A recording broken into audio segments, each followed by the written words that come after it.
Now, let's have a look at how most foundations and philanthropic initiatives operate. They find an innovative and often complex social project for a year or two. They fund that. They conduct an academic evaluation.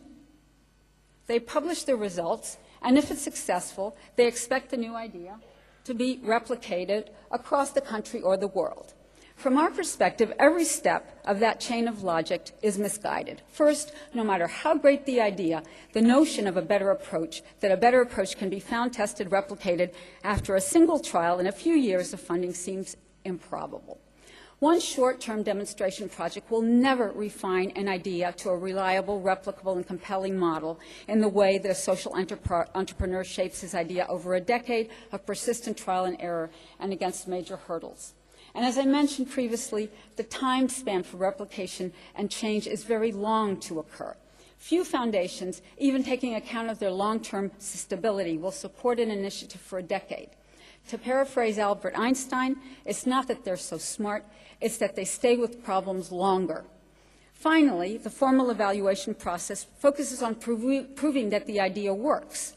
There are lots of ideas that work to improve the human condition, but they lack the person with the continuous energy, charisma, unshakable dedication, that exhausting and exhilarating quality of what makes a social entrepreneur to drive through that change on a reluctant society and have it persist. Without the social entrepreneur, very few philanthropic grants can really result in significant social change. What social entrepreneurs need is help to take success to scale. And it's not just financial support, it's technical and managerial support. Let me conclude with just some remarks for those among you who are still young or, like me, young at heart. I spend a lot of time with people all over the world. They're very eager to contribute to their societies, and they often ask me, how can they do something that gives meaning to their lives? And here's one thing I've learned from working closely with the world's leading social entrepreneurs, and I'd like to share this with you. They listen closely to others, and most of all, to themselves. They respond to their own instincts and values. Any one of them could have been incredibly successful and made millions. Nick Francis, the Easy Being Green social entrepreneur, was an investment banker. Safia Mini, a successful marketing manager. Jim Fruchterman, with his high-tech genius, could have made millions in Silicon Valley. And Professor Yunus, who originally taught economics, could have been a university chancellor. But they couldn't tolerate the feeling of emptiness that comes with meaningless careers. We know there are many strong family and social pressures that push us in the direction of marketable, socially acceptable jobs, which may be quite different from where our passion and strengths lie. In our community of accomplished social entrepreneurs, we have engineers, lawyers, medical doctors, biologists, journalists, psychologists, economists, teachers, and even motorcycle racers.